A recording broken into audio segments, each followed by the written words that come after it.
getting close to the end of the year. We'll introduce our speaker here in just a minute, just to kind of go over a couple of things that are coming up.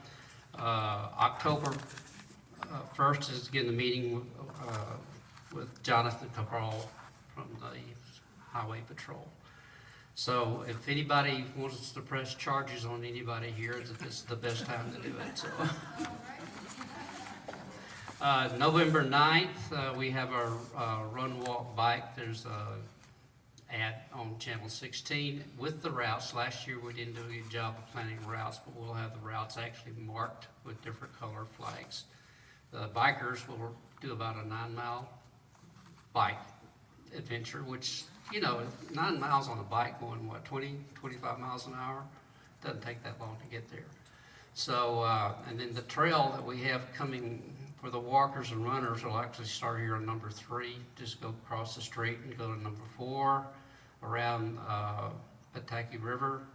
There's a trail that goes behind, maybe quarter of a mile behind Aurora, and then the Clock Tower Road and back here once. If you want to go twice, that's 1.1 miles, one time around. Our November meeting is on the 12th, in election day on that Tuesday, so we had to go to the second Tuesday of the month. It will be also a 2 p.m. meeting, I think, right? Yes. Okay. And we've got some representatives from University of Florida Hospital and the cardiac department is going to be talking a little bit more focused on that area. Many of you know back in in May 5th, I had open heart surgery. And so it looked like the best facility was the UF Downtown Hospital, and I agree with that. Even Waterman doesn't have anything like they have here. So they're going to talk a little bit about issues related to heart and cardio and other preventions on that date. So looking forward to that. And then December 3rd will be our annual potluck, and we'll recognize the city of Leesburg again. We've got Jay Connell's going to be here, Bill Hilchey and his wife, who does a lot of stuff for us on medical training. Shannon Walsh has accepted. She's with the PD department. And we'll have a representative from, Chief Mara. He's been a wonderful chief of the fire department here. And so we invited him back again, so I'm looking forward to that. And then one other couple that we maybe are representatives from the city that we'll be waiting on an invitation to get that taken care of. So anyway, Brian, you got a couple announcements? Yeah, just a couple things.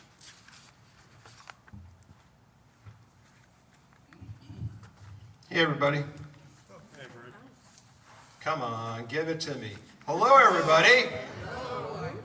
That was even not all that great. Boy, I thought you'd be awake in the middle of the day. I'd be taking a nap normally, but. So just to kind of, I want to touch base on that November the 9th, the walk, run, bike. That is a fundraiser for us. That allows us to be able to have the funds to purchase medical supplies, radio, communications equipment, office supplies, whatever we need to be able to do our jobs, basically. So we are suggesting $10 per person donation. And so hope to see you guys. Again, that's Saturday, November 2nd. Starts 8 o'clock. Right here at these doors in the Maple Room. The next thing, how many block captains, medical people, communication people are here today? Raise your hands. I got extras. Well, that's okay. Okay. All right. I just want to know who's in attendance. For those that aren't block captains, medical team people, things like that, does anyone have any questions what we do with neighbor to neighbor when it comes to hurricanes? Any questions at all? Okay, so we're all fully understanding that we're going to be going door to door, doing welfare checks, and doing triage on people who may have received some sort of medical emergency. So how many of you guys printed up your Help OK sign? Raise your hands. Print it up. Yeah, printed it up. I'd send out every month before we have meetings, I send out a blast to 700 plus people. This last hurricane, we sent one out with the steps to take, which asked people to please print their help okay signs, tape them to their refrigerator so that once the storm has passed, stick it in your street facing window so we know if people need help. If we have to go door to door, there's 1,000 homes in here. I can't calculate how long that actually takes. For every 10 homes is an hour. So I guess that'd be 100 hours. So, you know, we'd like to get to people that need help a little quicker. That gives us an idea. I just wanted to say also, did you receive, for all the block captains, did you receive the guidelines for traumatized pets? That was in an email. Does anybody need a copy? Yeah, anyone need a copy? Raise your hand if you do. The question came up, the reason why this happened is when we had our annual drill, we had a couple of people that were pretty strong about, well, what are we supposed to do with pets? And we didn't really have an answer. We hadn't, that hadn't even come into our thought process of what to do if you are a block captain and you're going door to door and there's an aggressive pet that's maybe defending somebody that's hurt, maybe laying on the floor bleeding to death. Who knows? So we have kind of racked our brains. We've talked to different groups of people, veterinarian offices, people here in the community that volunteer at pet shelters, things like that. And Larry came up with that guideline, and I've asked that everybody please put that in your operations manual. I just want to throw that out there. That's kind of an important thing. I don't know if we will actually come across any pets. You know, the thought of asking pet owners, is your pet an aggressive pet? But in time of crisis, stress, a hurricane that's come through, our pets usually are going to act probably different than they normally would. And without that stress, they may not truly know how their pet would react. So just be aware, be careful when you go door to door. On top of everything else, gas leaks, wires dangling from ceilings, whatever. Keep in mind, if they have pets, we'll want to see if we can get the owners to somehow maybe secure it in a different room. So I have nothing further. Everybody, please give us a warm welcome for Jonathan. Take it away. Thank you. Appreciate you guys coming out. As they said before, my name is Trooper Jonathan Cabral. I've been with the Florida Highway Patrol for going on 8 years now. And time does fly by. So I am going to be doing my full 25 years with the Highway Patrol. I'm biased. The Highway Patrol is the best agency in our nation, and I am glad to be part of this actual organization. I'm the recruiter, also known as the background investigator for East Central Florida. So I have 6 counties that are my responsibilities. I cover Orange, Osceola, Seminole, Volusia, Brevard, and Lake County. So I have quite a bit of responsibilities, but they pay me the big bucks to come out here and talk to people. So that's actually why I actually chose the position and to become the recruiter, because I like community outreaches. I like coming out here, seeing friendly faces, answering questions to the community, because not a lot of people get this opportunity to talk to a trooper. Most opportunities that they get is they get pulled over. And that is not the time to ask a whole bunch of questions about the Highway Patrol. So I'm proud to be here. I hope you guys enjoy communicating with me. I hope to answer a lot of your questions. I will be honest, Florida law is a very, very thick book, okay? Not one trooper on the Highway Patrol knows everything about Florida law. So if you present me a question in which I'm not really diverse into it, I have no shame in telling you I have no idea, but we can figure it out together.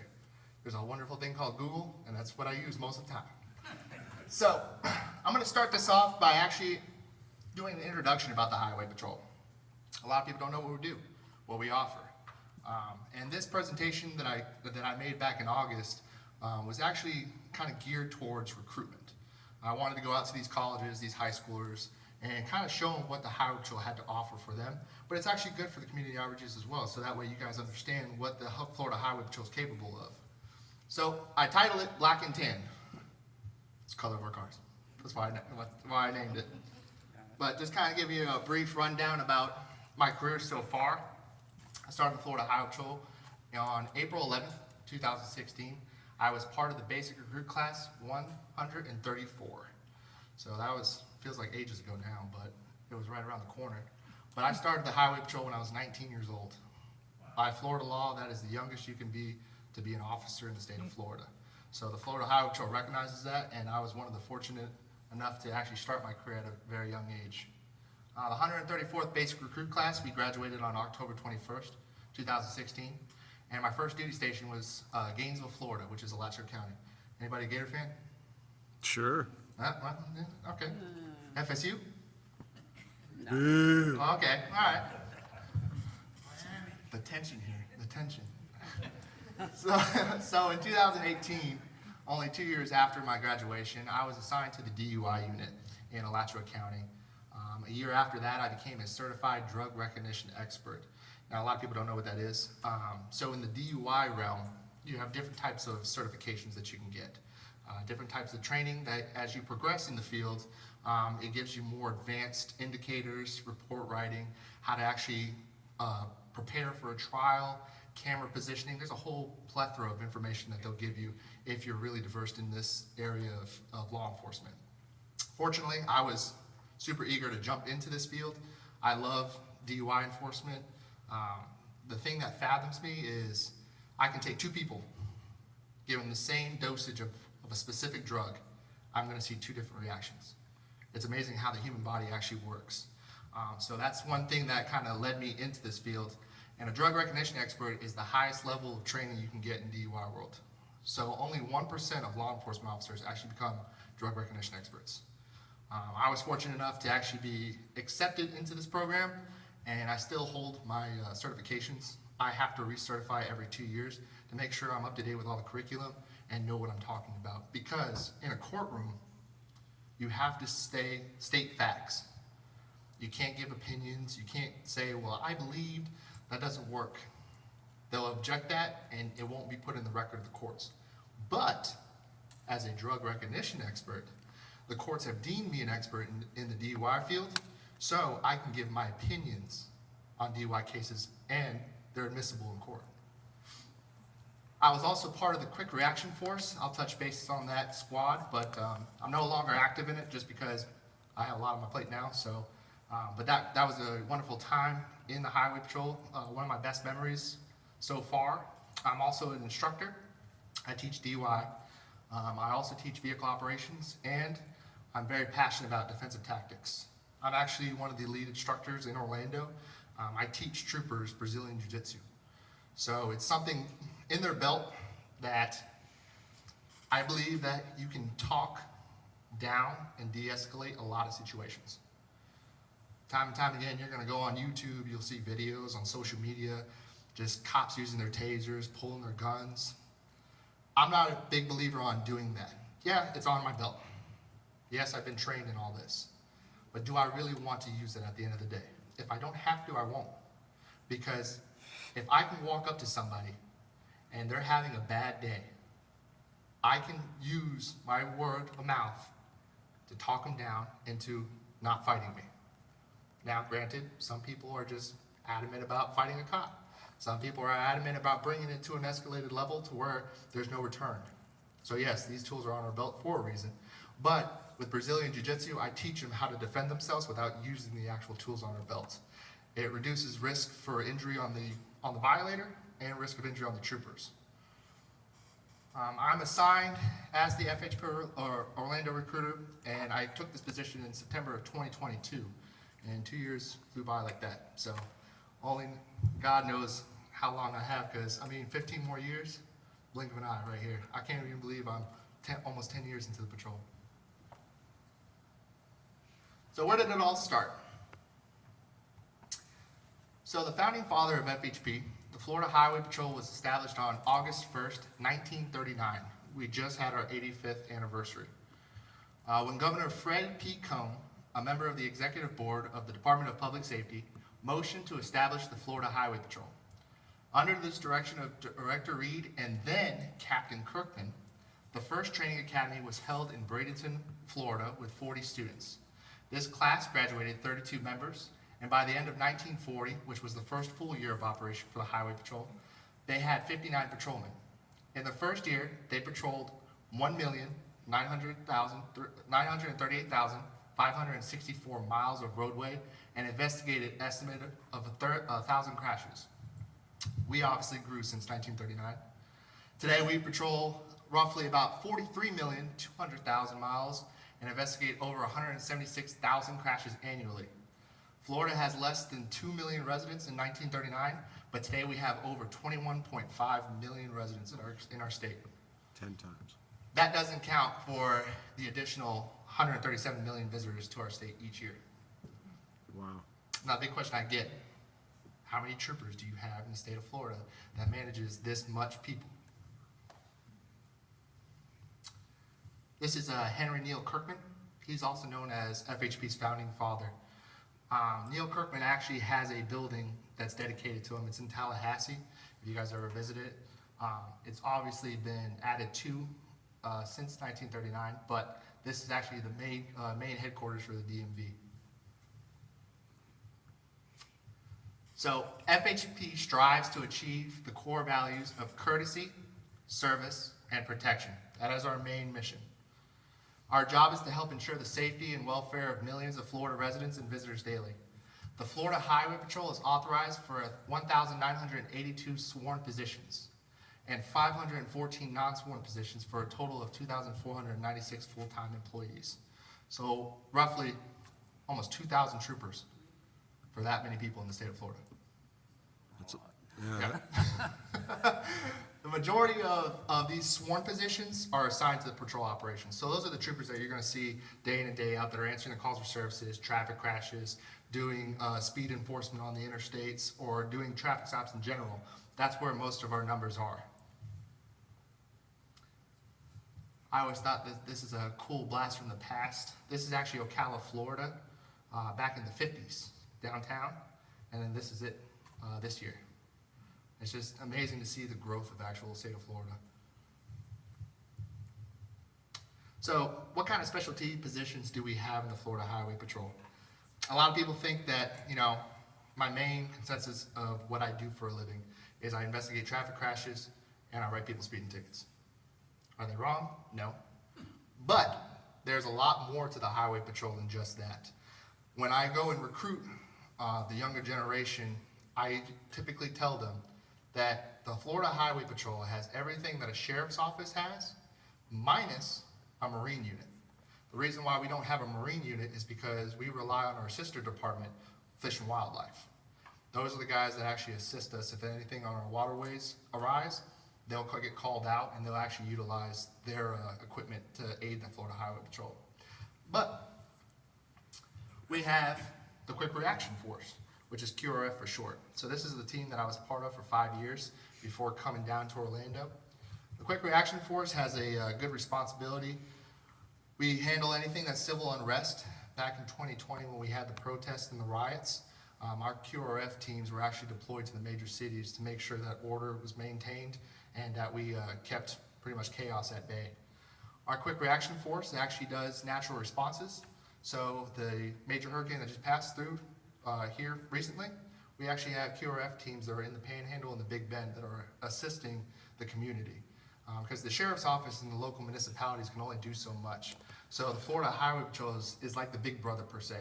We're the backbone of those agencies because at the end of the day, they still have calls for services that they got to handle. They have domestics, they have robberies, they have thefts. You name it, it's still going on in the middle of a storm.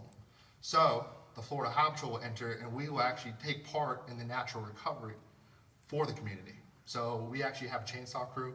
We've gone to many houses, cut trees off of houses, clear driveway paths, making sure that the roadways are open. Any type of flooding, we do proper roadblocks. we're taking care of that stuff, so that way the sheriff's office and the PDs can actually do their part in handling the actual crimes that are occurring in those areas.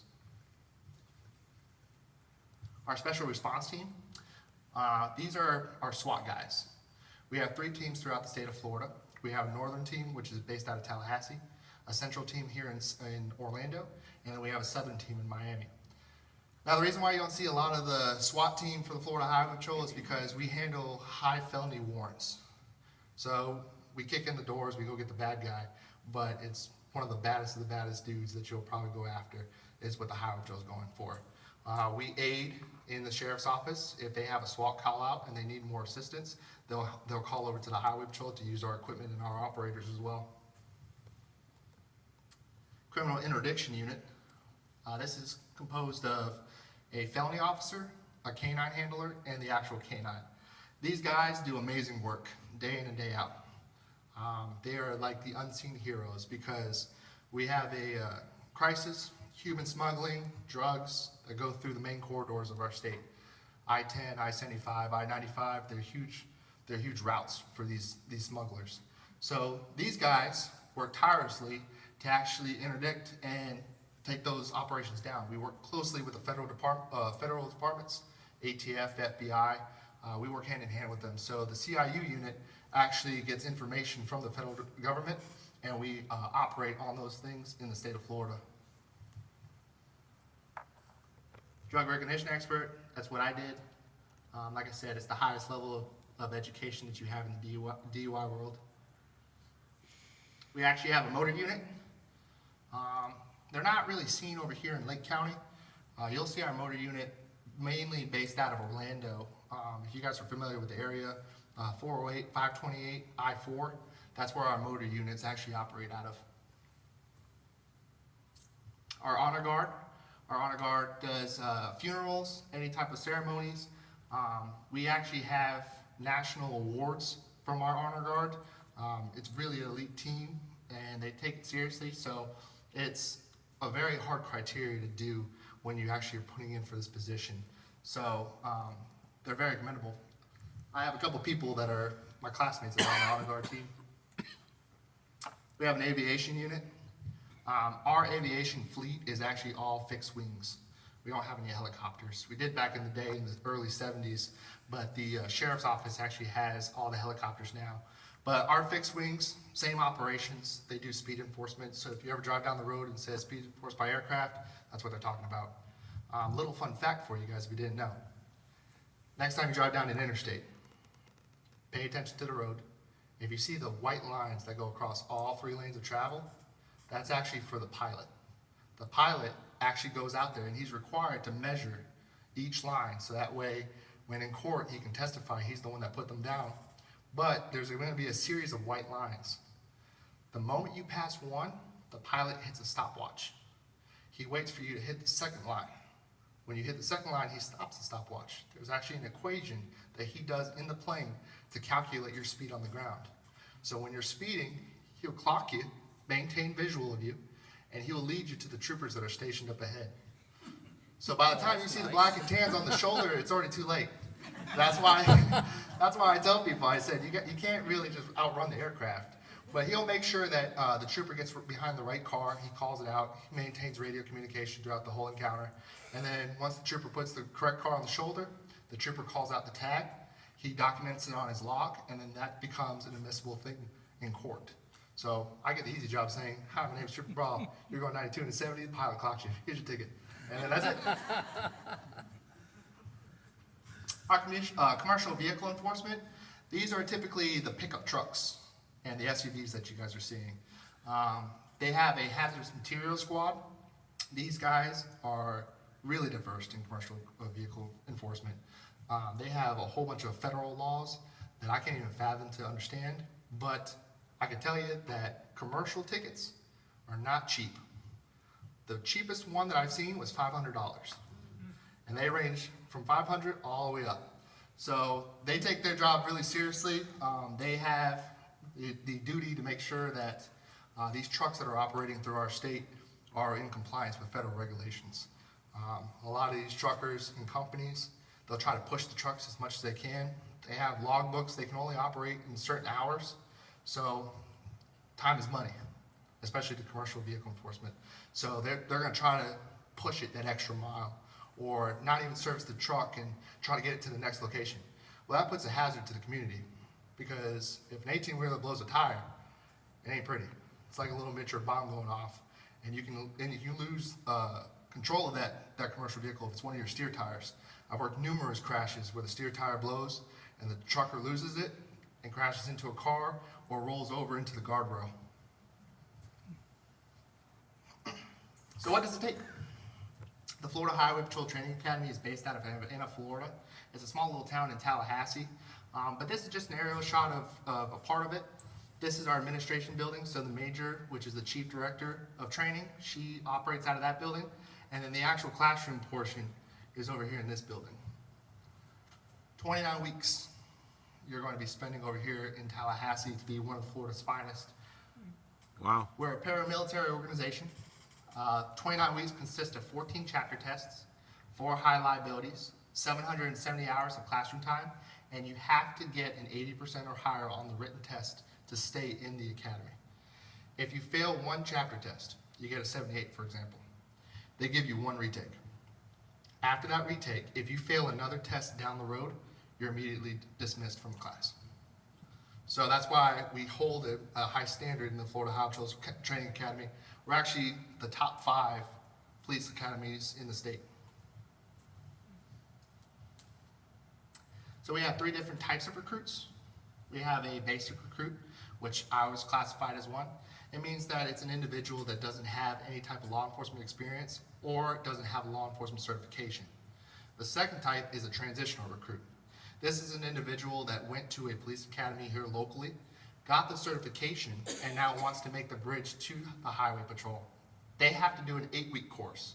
Basically, in the 8-week course, it's like in-service style training. They're going to do vehicle operations, they're going to do firearm trainings, they're going to do active shooter trainings, and they're going to learn our policy and procedures. So that way when they hit the road, they still know the basic information of how to be a Florida law enforcement officer, but we make sure that what makes a trooper is implemented in them in that 8 weeks. The lateral is an individual that has the law enforcement certification and has a minimum of 2 years road experience. So these are your deputies, your police officers. They've been with an agency, they've seen the road, they have their feet wet, and now they want to bridge over to the highway patrol and become a trooper. They do a 4-week course. So same thing, in-service style training, but we require all our recruits to go to our academy to become one of Florida's finest. So, does anybody have what it takes to be a trooper? I know that you know somebody that's interested in law enforcement, and it is a career that's hurting right now, especially in today's day and age. YouTube, it's really negative for the law enforcement community because no one really puts the good stuff that law enforcement does on a day-to-day basis. It just takes that one bad cop. That one bad cop gets put on YouTube, and it's like wildfire. Everybody gets to see that video. And that's the image that's portrayed on our profession. But what I combat is, I have videos of the Florida Highway Patrol specifically, biased again, but I have videos showing what we do on a day-to-day basis that the patrol doesn't put out there. Reason is because we're not the kind of agency that is looking for the limelight. We don't want that pat on the back and saying, you're doing a good job. We do it because our mission, courtesy, service, and protection. You can drive down the road peacefully knowing that you're not going to get smuggled, that there's a drug cartel right next to you. Who lays their head down worried about their safety? You don't. It's not a common thought for us every day. But I can guarantee you that there's men and women in the back sidelines that are doing that dirty job for you to make sure that those people don't affect your daily lives. That's what the Highway Patrol is really after. We're out there to get those bad guys. Make sure that you guys can go within your daily lives and not worry about, am I going to make it to point B? This is kind of cool little photos about our history. Traffic crash back in 1960. These are our traffic homicide investigators. If you see a trooper that's corporal. A corporal rank is non-supervisory. So those are traffic homicide investigators that anytime there's a fatality, they get called out to actually investigate it. They're very thorough in their investigations. They'll do actual speed measurements. They'll measure the skid marks. They can actually reconstruct the whole scene and make it look like a video game. The way that they can laser these vehicles, they can reconstruct it to the point where they can see the impact points. And I've seen it before. They go on the laptop, they'll hit play, and it looks like a video game. They'll just show you the vehicles in motion, where the impact points were, exactly where they hit, how fast they were going, and how they ended up into final arrest. This vehicle was actually mine. That was 2023 Best Cruiser Award nationally. And yes, that is a real Gator. Everybody was confused about if we'd made a prop, but we actually went to Gatorland. And this Gator actually walked right up, did that pose, and we just snapped a couple shots. We didn't even ask him to do that. So it worked out for us. You give him a chicken? Yeah. And then this year, we won back-to-back National Cruiser Contest. This was the 2024 submission that we did for the Florida Highway Patrol, and we won first place again. But this is my section, the background recruitment section. We actually put this together, coordinated with ULA, and they were kind enough to let us into the launch zone. Not necessarily that close to the rocket. It was kind of far away, but at least they were kind enough to put us onto the grounds, because there's a lot of regulations and rules that you got to follow while you're on those grounds. But they were kind enough to put us on there, and we won. Wow. But with that said, that's a little recruitment spiel. Does anybody have any questions about traffic safety, things that you've encountered on the road, or any type of scenarios that you want clarification on? Yes, sir. One question. Hang on a second, Bill. What's the best way to make a left turn coming out of our development here, going across it's a 4-lane highway? You know, I suppose that the lawful way is to stay on the right side, but we tend to go to the left, so that people coming southbound on 27 can come behind us and get turned into here. Is that legal, or? So, without really picturing your intersection, because this is the first time I've been out here, so you have 2 lanes. You have a right turn lane and a left turn lane coming out of the development to get onto 27. And if you want to go southbound, you're making that left turn. Yes. So the law says you have to yield the right of way. All right, that's obvious. So from a stop sign, you have to yield the right of way to any type of oncoming vehicles. What I would recommend you do is clear the northbound section first, and you can go into that median. So that way you're not trying to gun it all the way across 4 lanes, because that's how you're going to cause a wreck, more than likely. But after you clear the northbound lanes, you're actually supposed to go to the lane that's closest to you. So if you're making a left turn lane, you have to go into that left lane. Don't shoot across, because if you're going all the way across to the right and get rear-ended, that's a fail to yield right-of-way citation right there. So, same thing for the right turn lane. If you're coming up to a stop sign or a red light and it's a multi-lane road that you're going onto, the law requires you to make the turn to the closest lane to you. Don't be making a right turn going all the way to the left. That's how you cause a crash, and you'll be cited for improper lane change. This is a little bit off your subject. Turn the mic on, please. Thank you. How are you doing hitting your recruiting targets and your recruiting goals? Are you hitting them? So yes, we actually are doing a hiring event in October 21st to the 25th. I'm actually one of the coordinators for the Streamline event. That's what it's called. So the Streamline hiring event is an expedited hiring event that takes 70% of our process and does it in 2 days. Now, we target all ranges of applicants. So that basic recruit, transitional and laterals, it's a blanket that goes over them. So we're even getting out-of-state recruits, people that are officers in Tennessee, Georgia. New York is a huge state that's trying to come down to Florida.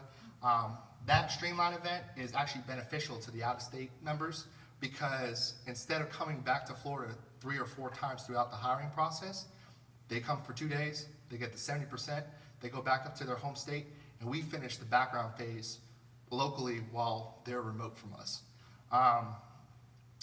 I know that the news earlier this year, they were saying that the Florida Highway Patrol was in a hiring freeze. That was the biggest thing that they kept advertising and saying, oh, the patrol's in the freeze, the patrol's in the freeze. We weren't in a freeze. What they were trying to talk about, but they're inaccurately stating, was we were still accepting applications. I was still processing people during that freeze. It wasn't really a freeze because the executive director was going to the legislators and he was fighting for the patrol. And recently, last month, if you guys pay attention to legislative sessions, they had a special hearing for the Highway Patrol where the executive director asked for $7.5 million for recruitment efforts and hiring. And the legislators had no objection. They honored the $7.5 million for us, which helped our budget. And now we quickly turned around. We have a class coming this month. And then we have a January class that we hope to have 50 to 60 applicants in. Another question. Ballpark, what percentage of your recruits come from each of the different sources, the lateral and the newbies and so forth? And do you offer a bonus for applicants coming in from out of state? So a majority of our applicants are going to be the basic recruits. A lot of people want to go into the law enforcement profession at a younger age. Typically, I'll see a lot of 19, 20-year-olds that are trying to get into the profession. So majority of our applicants are basic recruits. A good portion of us is lateral too. A lot of agencies, they have the small town PDs that they were part of. They did their 2 years there. They got their feet wet, knowledge under their belt, and now they're trying to go to the state level. And a lot of the smaller agencies, they understand that. They know that they can only do so much within their city limits. But with that being said, what was the second part of your question? Bonus. So in 2022, thank you. In 2022, DeSantis actually signed a bill which authorized a $5,000 bonus for any out-of-state applicants that are going to seek employment here in Florida. Now, there's a catch to it because I have to kind of educate the people that are looking for this bonus because a lot of the out-of-state applicants, they know about it. They want that extra $5,000 in their pocket. But if you read the bill, it's you have to be newly employed as a law enforcement officer in the state of Florida, and you have to have consistent employment for 2 years. So you can't have any break in service. So if you come to the Florida Highway Patrol and you're within that 2-year mark, but then you wanted to switch to a sheriff's office and it took you 3 months because you left the patrol and now you're trying to get on with the sheriff's office, you broke the break of service, which is only 15 days, and you're not eligible for the $5,000 anymore. Yeah, so there's a catch. But a lot of these guys that are out of state, that they gain employment with the Highway Patrol, like I said, most people that join our agency, they do it for the career path. So they're gonna stick around for that 25-year mark. So yes, there's individuals that have gotten their bonuses now because they were accepted in 2022 and now we're 2 years later. Yes, sir. Is there an age limit? Is there an age limit? No. So per Florida statutes, we have minimum age of 19 years old. In the Highway Patrol, there's no maximum age gap. So for me, for example, I went in 2016 at 19 years old. I was running in a platoon with a classmate that was 52 years old. He did his career. He was in Publix. So he worked his way up to a manager position in Publix. He did his years of service. He retired from Publix.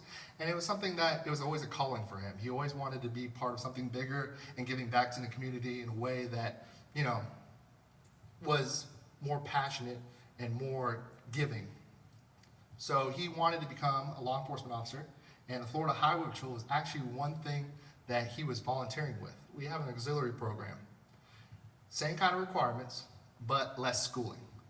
Our auxiliary, you can join it by visiting FHPA info, and you'll go through the hiring process through it, but once you get selected, it's a 440-hour school. So it's not the 770. But regardless of the fact, back to the story, he was one of the auxiliary members while he was at Publix, and he knew that he wanted to be a state trooper full-time.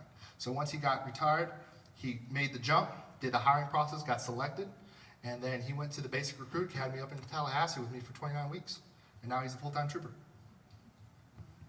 It's all mental. I got two questions two different scenarios. Let's say you're on the highway and maybe the interstate, and all of a sudden somebody gets on your rear like road rage, and just stays and stays and stays on you. What would you recommend to do? Second, we're at night, we're traveling down a road, all of a sudden an unmarked car with a little Kojak, thing on the outside with a loudspeaker saying pull over.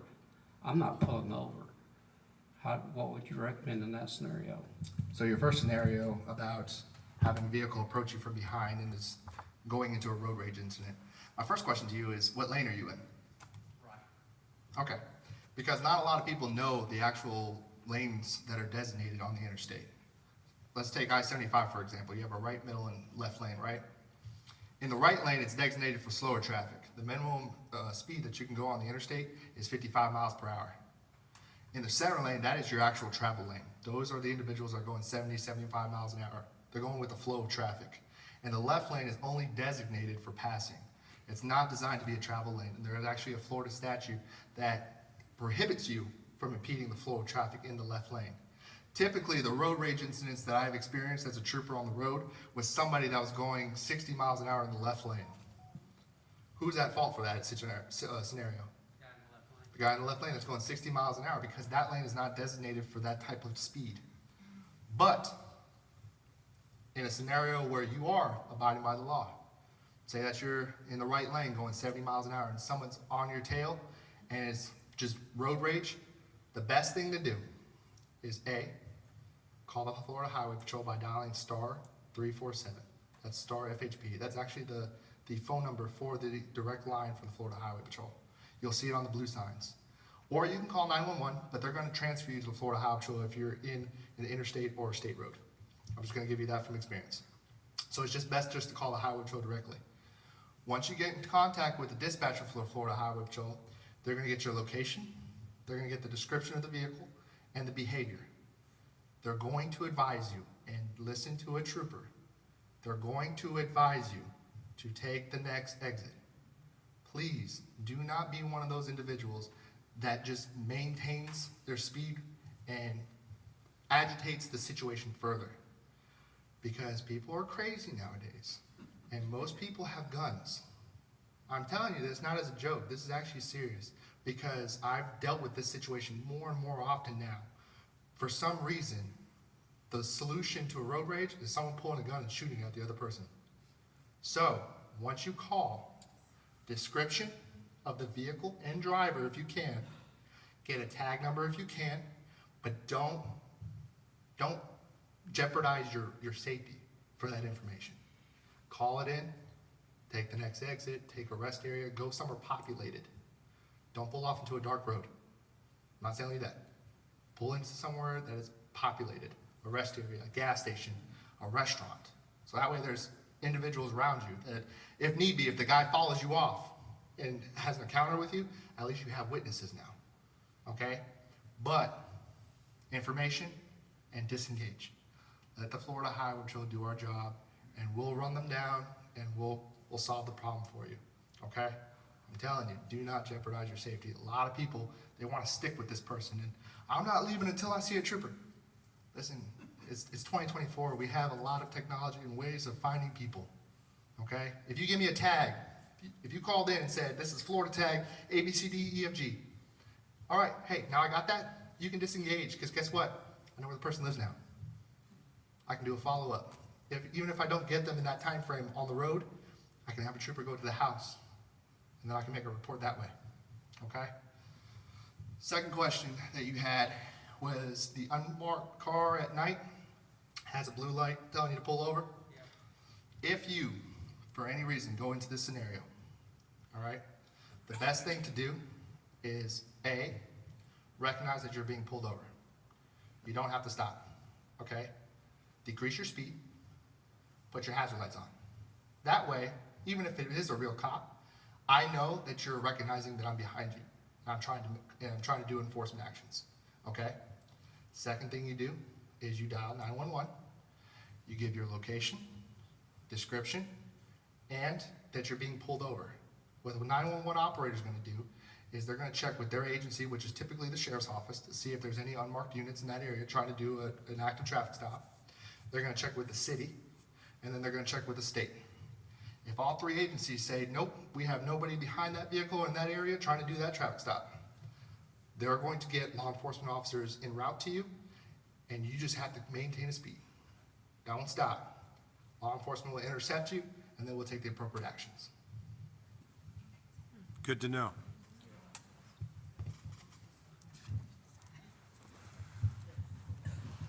My car has adaptive intelligent cruise control, so it reads the speed limit signs. So if the speed limit goes up, the car takes off right away because it's a higher speed limit. If the speed limit goes down, it takes maybe a quarter mile for it to reach the lower speed. How soon do you technically need to stop when the speed limit changed? You know, if it's rolling for a quarter mile slowing down because I'm not paying attention or I don't read the signs because the car does it for me. That's a good question. Don't take offenses, okay? Who's in control of the car? I am. So who's responsible for the direction of travel, the speed of that car? I am. The reason why I didn't want you to take offense to that, and it's a serious question, it's a good question. I have Tesla drivers that said, oh, hey, listen, it wasn't me not maintaining the lane, it was the car, it was the auto control. Okay, well, who's, on the driver's license, does it say that the Tesla car is the driver, or is it saying that you're the owner, the operator of the vehicle at the time? So, in a speed zone, when you see the fancy signs that says speed limit, the moment you pass it, you're in that zone. So if you have an officer that's right there, clocking you as you're passing that sign, technically you're in violation of that speed. Right. My best suggestion to you is if you see the catching up to the speed limit, increasing it, it's not a problem for me. I don't see any area. The problem that you're gonna get is the slowing down portion. If you see it, slightly tap on the brakes, help the car out. Right. Because I'm not against cruise control, but I'm glad you brought up cruise control. Did I answer your question? Yeah, the only problem is like I was going down the interstate through Orlando, riding along, you know, there's a zillion cars, all of a sudden, my car's slowing down. What's going on here? I didn't see the sign, you know, because there's cars all over you. You're watching the traffic more than the signs, you know. Right, and they also get the signs, and they actually detect the distance between vehicles too. So if it's Yes. coming up on a car too fast, it'll actually Slow you down. decrease its speed, so You that way also you don't steer rear around it. a corner too, you know. So it's a good thing that you actually brought up cruise control, because I really want to do this point of conversation. In Florida, we can all agree that it rains here. Oh, yeah. And if you don't like the rain, wait 20 minutes, it's going to change. Yeah. Right? Please, when you're operating a motor vehicle in the rain, do not use your cruise control. Because the moment that rain touches the roadway, it's like everybody and their mother hydroplanes and hits a tree, a guardrail, whatever it may be. And the first thing that I asked when I was a trooper on the road was, how fast were you going? Well, the speed limit is 70 miles an hour. I was going 70 miles an hour. Cool. Was your cruise control on? Yes, sir. That's why you crashed. Because your cruise control will maintain a certain speed of rotation on the tires. You hit a water puddle, you lose traction. You lose traction, the vehicle doesn't know that. It's still going to maintain that rotation of speed. So the moment it hits traction again, you hydroplane. Always, always, always maintain control of your vehicle, and don't use cruise control when it's raining. Just do me that favor. If that's anything you listen to today, just that.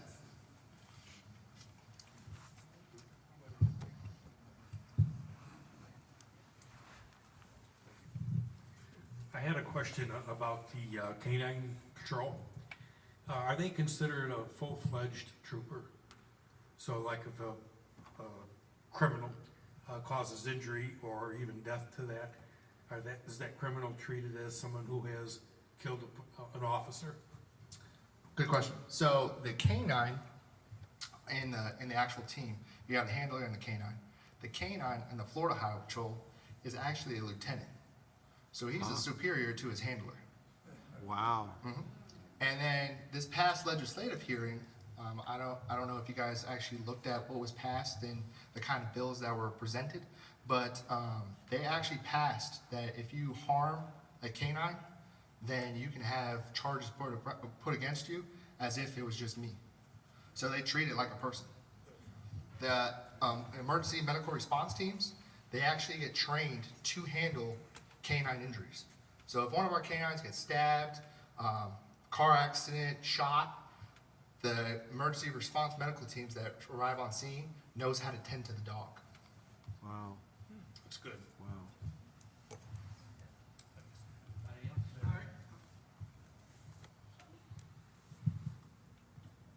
You didn't say anything about detective division. Do you all have one, and in what cases, how do they get called into a case? So yes, we do have a detective division. They're investigators, so that's why they're not detectives, but they act in the same scope as a normal one. So they're actually called the Bureau of Criminal Investigations and Intelligence. So it's BCII for short. These investigators are throughout the state of Florida. They have offices in major cities like Tampa, Orlando, Jacksonville, and they are the type of investigators that take things that are out of the norm for the highway patrol. So any type of shooting, stabbing, kidnapping, anything in that realm, the investigators will get called out by the trooper or the road sergeant that's on scene.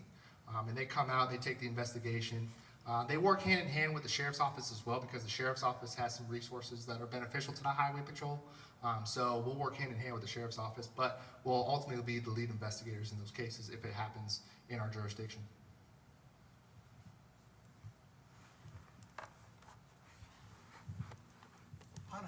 On a police chase, how, do you continue all along, or do you stop at a certain time? In other words, I see on TV, sometimes they stop because it's dangerous, and sometimes they keep going. And I wonder if you guys do. So I can tell you that the Florida Highway Patrol actually, we actually opened up our pursuit policy January of this year. We had a very strict pursuit policy before then. I was part of the age of doing that, and there was a strict criteria that you had to meet to pursue a vehicle. Now, we can pursue anybody and anything, even motorcycles. So if you go online and YouTube FHP motorcycle chase, you'll find a lot of videos about that. But they leave the responsibility to the trooper. The sergeant does play a role. The sergeant at any point can say cancel, back off, but majority of that responsibility is on the trooper. You have to have a trooper that's trained to be in a pursuit and has to be trained through the precision immobilization tactic, which is PIT. You have to have those two things. If you haven't sat in a class and you haven't done PIT training, you can't be in pursuits. The reason why is because we go through legal updates. So not only do we have our policy, but what the Florida law requires us, because policy is always more strict than actual Florida law. And to put it in layman's term, we strike fear into the trooper of saying, hey, you can chase whatever you want if it's a violation. Go at it, man. But is the juice worth the squeeze? Is what I'm chasing for worth risking your life, your life, your life on the road? I have that responsibility and weight on my shoulders to deem if I should keep chasing or if I back off. And I can tell you a lot of our troopers, they have a good head on their shoulder. They weigh the options of who am I chasing. Now, if it's a murder suspect, just shot somebody, jumped in the car and was running and now we're chasing them, I can tell you that we're gonna put them in the tree pretty fast because the highway patrol doesn't play around. Even our director, he said on camera in front of thousands of people that if one of my black and tans are behind you with their blue lights, expect to be in a ditch in 5 minutes. Because we are gonna try to terminate that pursuit as fast as we can. So those hour-long pursuits that you see from different agencies, the highway patrol is not trying to do that. I'm trying to get behind the vehicle, identify it, that's my person, stop it. I was watching Black Cops the other night, and the cop in Arkansas, it was always on the interstate, something happened in like the town away, and he was speeding to help him. He was probably going 140 miles an hour. He was passing trucks on the interstate like they were zoom, and they're going 70. I don't know how fast he was going. Well, he and another cop car got together because the guy was coming into town, and they crashed into him, and both cop cars crashed.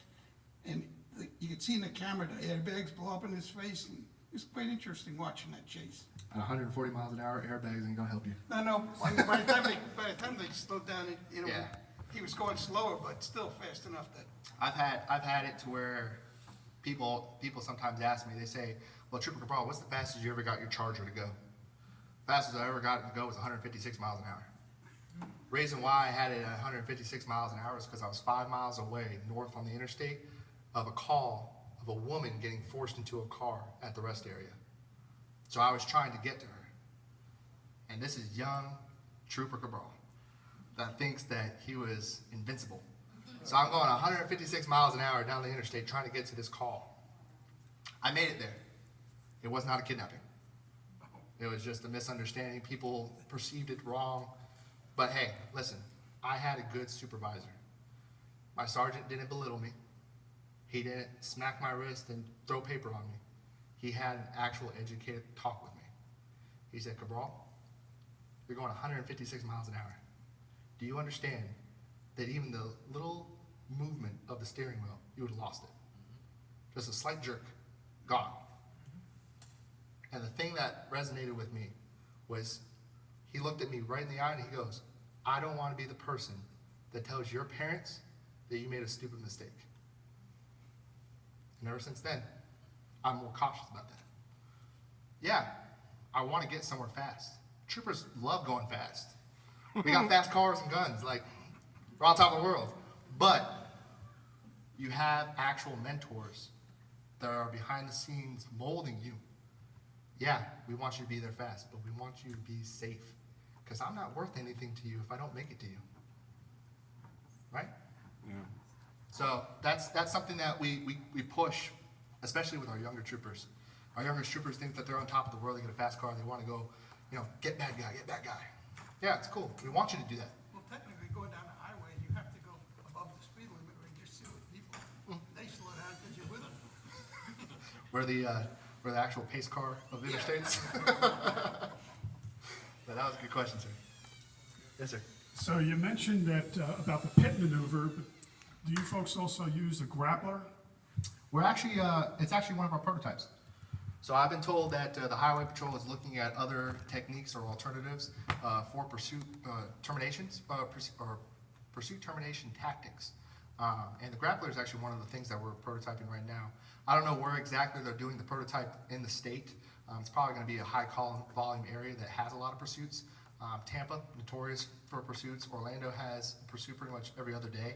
So areas that have high activity for that tactic is where they're doing prototypes. And if it's successful through our agency, then we're more than happy to purchase it and equip it with more fleet. Can you please define this grappler? So correct me if I'm wrong, but I'm pretty sure I'm on the same wavelength with you. So a grappler pretty much is a net per se. It's actually in the front of the vehicle. So the whole idea behind the grappler is the police unit would come up from the rear of the vehicle, push this or have this grapple or have this net come down, go to the back of the tires. As the tires get tangled up on the actual netting itself, the police cruiser will come to a halt. And it's pretty much lassoing the vehicle. And it'll come to a controlled stop. That's the theory, right? I've seen videos about it. That's why I'm familiar with the actual piece of equipment. Is because I've seen the test videos that they have online. You can look it up on YouTube. Just type in police grappler, and you'll see the prototype videos that they have with the company. And from what I've seen so far, it looks like it's effective. But showing the prototype as a company level rather than actually doing it and implementing it on the field is two different things. So that's why the patrol is actually doing prototypes with it, seeing how effective it is in real time. Wow. Cool. Turn your mic on. Turn your mic on. Yes. Get battery.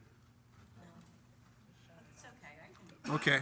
I just want to know, when the Amber Alert goes out or the Silver Alerts, is that through the Florida Highway Patrol or is that through the County Sheriff's Department? So the Florida Highway Patrol actually does the broadcasting for it. So when you're going down the interstates, you see the electronic signs. We actually do an amber and silver alert that gets disseminated through the state, and all the municipalities will actually get the alert as well. We actually have another thing called the purple alert. Are you familiar with that? I have heard of it, yes. So the purple alert, Governor DeSantis actually implemented that one. Purple alert is for somebody that's having a mental crisis.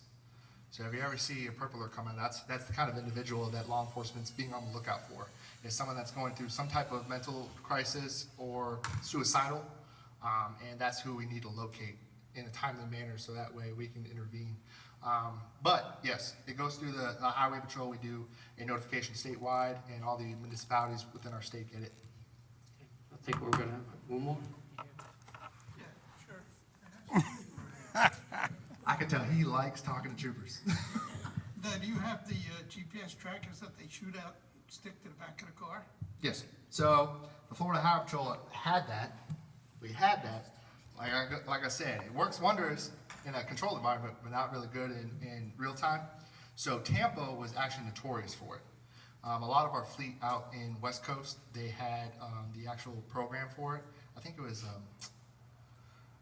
something Star, but basically it was a little dart that sat in the front of our push bumpers, and it had compressed air. So when the trooper was chasing the vehicle, they had a little screen to show you a crosshair of where the dart's going to go, and then it builds up compressed air. Once it launches, it will shoot out. It has an adhesive at the end, and it'll stick to the back of the vehicle. And then trooper backs off. Little dart has a beacon, and then the dispatch can actually find the longitude and latitude of that vehicle.